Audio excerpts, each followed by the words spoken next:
We have four student representatives on the board, and by far, they are the most engaged, uh, most curious, most challenging, in like the best kind of way. It was like, well, how are you going to pay for that? How are teachers going to take on this? And our adults get a little bit like, oh, we have to answer questions before it even gets to the vote of the rest of the adults.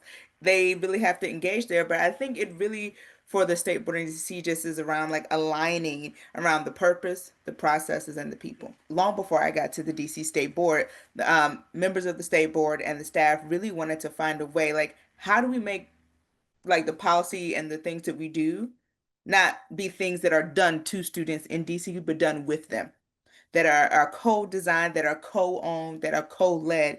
And that was their purpose. And so they started with that question, how can we make them a deeper part of the process? We're not creating barriers for entry. If you want to be a part of the state board, we want you to just be comfortable being here and want to be here.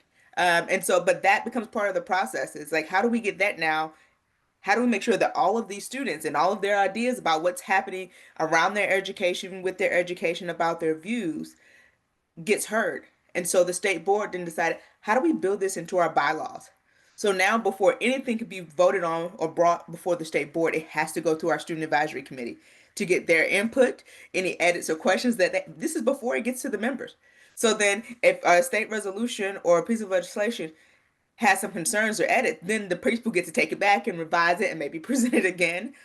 And if for whatever reason they still can't come to agreement, and this is the part I like about it, we have the four student reps who chair that student advisory committee, and sometimes when it comes to the vote, they don't vote with the adults.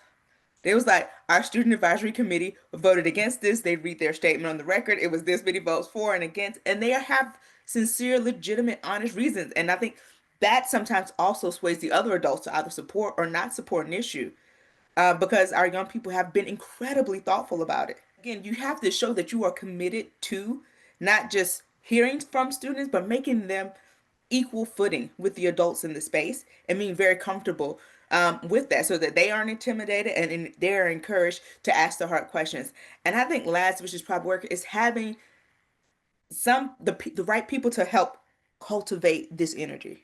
And I think at the DC State Board, we have Dr. Darren Fleischer, who is just absolutely dedicated. He's a former, also I'll say, if you don't have former educators working with your state board, I feel like you're missing a piece of the secret sauce.